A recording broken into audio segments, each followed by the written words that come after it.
dream of mine to come to Yeah. Australia. Not to do music, just a dream of mine, because it's so far away Yeah. and so expensive to get to. Do you know what I mean? Yeah, I'm breathing, these open wounds ain't healing. Trying to find my way back to you, 'cause I How need. you doing, mate? Yeah, I'm good, man. Good to see ya. Yeah, same with you, man. What time is it over there at the moment? We're just about to finish up the day over here. Yeah, it's I've just started the day. It's 8:05 in the morning, man. Yeah. It's an early one. What are you It's an doing early up one so for sure. early? Man, I'm working. I want a number one in Australia, so this is how you get it, right? That's how, well, it's number one in the UK, right? The album. So yeah, we got to get it to number one here. Exactly. Yeah, exactly. yeah. Since we last spoke, man, some very exciting things that have happened for you. Of course, the new single and stuff. And when we were last talking of, it was about Little Bit of Love, which is just still going on the charts. What have you been up to between a couple of months ago and now, mate? I mean, I can see that there's some festivals going on for you at the moment. Yeah, man. Like, do you know what? Life is kind of feeling back to normal now. How good.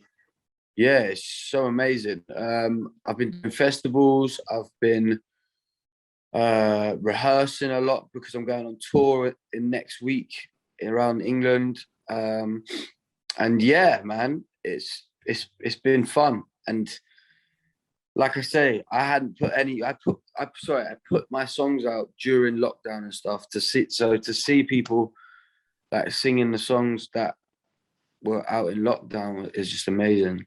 What was it like jumping on stage for the first time in such a long time and be able to do what you love to do and like you said, watch the fans singing your songs?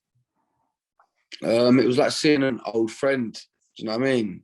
It was like someone I hadn't seen for a while, but as soon as I got up and did it again, nothing had changed. You know what I mean? It was back to normal. I saw on your Instagram the festival in Leeds. That looked pretty epic, and you just looked like you were so much enjoying yourself. Yeah, Leeds and Reading Festival. Yeah, they're up there with some of my favorite festivals, like ever.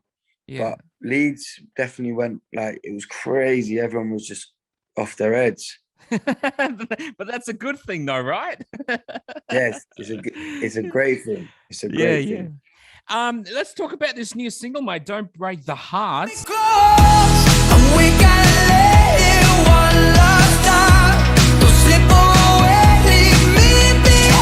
heart do we not want to break?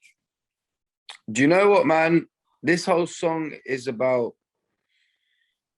It's about my heart. It's about the listener's heart. It's about this person who, like, basically, when I wrote it, it's a bit of a deep song, man, to be honest with you. Yeah.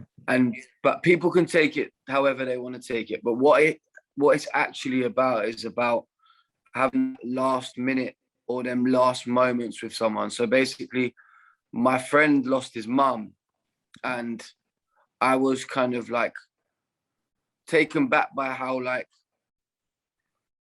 hard that must be. And I'm obviously I've still got my mum and my dad, so I'm very like fortunate. But my friend lost his mum, and he spoke to me about them like last few moments of having with that person, and I just was like, yeah, how do I put this into a song without it being like about like death and about like such a deep song, but really just saying, this is what would it be like to have them last moments with the person you love. And it's like, please don't leave. It's like that, I don't know, it's kind of that thing of like, don't leave me, please don't leave me. But actually, like at the end of the day, that's gonna happen, isn't it?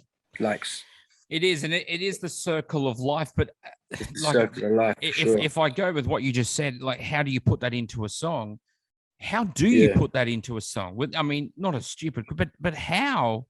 You know, when you're listening to a story of a mate that's just lost their mum, and that parent, you know, valuable in our life, but how do you explain that? Exactly, you can't really explain that in a song. So like, that's why I've called it "Don't Break the Heart." I was gonna call it the Don't Break the Heart, that's Loving You, but I've called it Don't Break the Heart because really the song could be about a relationship with a girl or boy or whatever you want. Do you know what I mean? But what the song is actually to me and what the song is about is about that. So wow. So, And what does the friend think of the song that you wrote it on that situation? yeah, loves it. And like I've gone through grief myself. Do you know what I mean? So I know what it's like to have them kind of final moments as well with someone that I do love, and knowing that will probably that is going to be the last time I'll ever see them. It's a tough thing to like get your head around. Do you know what I mean? But especially at 8 o'clock in the morning. Need like an old English breakfast right now, mate. Yeah, exactly. Exactly. Yeah. We were just at the top of the chat about the album, man. #1 there in the UK. Like the response, well played on that, and we of course got to get this thing to #1 here in Australia as well. But how have the fans and how has it been taken there in the UK?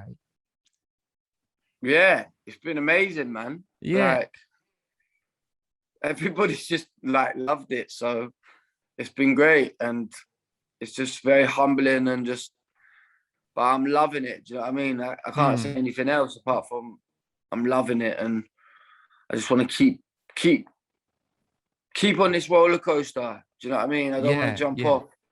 And it's a steady one. It's been a steady one for 5 years. And I just want to keep making good music. And if I can, man, I just have to keep getting #1s now. Do you know what I mean? We'll do what we can to help you out there. Yeah, man. Love that. And we can also mention on our chat right now, mate, that you are in 2022 coming to Australia, which is super. This is exciting news. And for 2 reasons. The fact that you're coming to Australia, but the fact too that we're having our international artists starting to organise to come to Australia in what we've all been in around the world. And of course, the UK is open up at the moment. We're still in a bit of trouble here in Australia, but this is super exciting, man. Like, oh man, honestly, like I got goosebumps just thinking about Aussie artists coming back to Australia. Do you know what? It's honestly like a dream of mine to come to Australia. Not to do music, just a dream of mine. Because it's so far away, and so expensive to get to. Do you know what I mean? Yeah. Like I've never actually had the chance to get to Australia. So have you never been to Australia? That I'm coming over there. Sorry. Have you never been to Australia? Nah, man. Like I couldn't afford that. Tom. I couldn't afford that. Couldn't afford that ticket, man. Yeah. I couldn't afford that ticket, but now, like, someone's paying to get me over there. Yeah. Yes. That's what we like. When someone else funds it, I'll go. Yeah. But you know what? Nah, like I've got so many people in like my inboxes and stuff like that about come to Australia. And I just feel like, well, as soon as I get there and do a show, it's going to be crazy. And like, I'm really worried about falling in love with Australia and not wanting to come home because of the weather and the food and the good life. I've heard it's just a good life over there. So it is an incredible. I think I'm only about 7 minutes from the beach. I don't want to rub it in, but mate, that's living, mate. That is super exciting. Well, you've got plenty of time to like get all the plans into place. Yes, we want to see you on stage, but there's so much that you can do over here. That'll be cool. So Brisbane, Melbourne, Sydney. I'm sure there's going to be plenty more dates and shows and stuff that you're going to do. Tom, mate, thanks so much for hanging out again. Loving the new thing, and thanks so much. Nice one, man. I appreciate you, man. Keep it real and stay safe.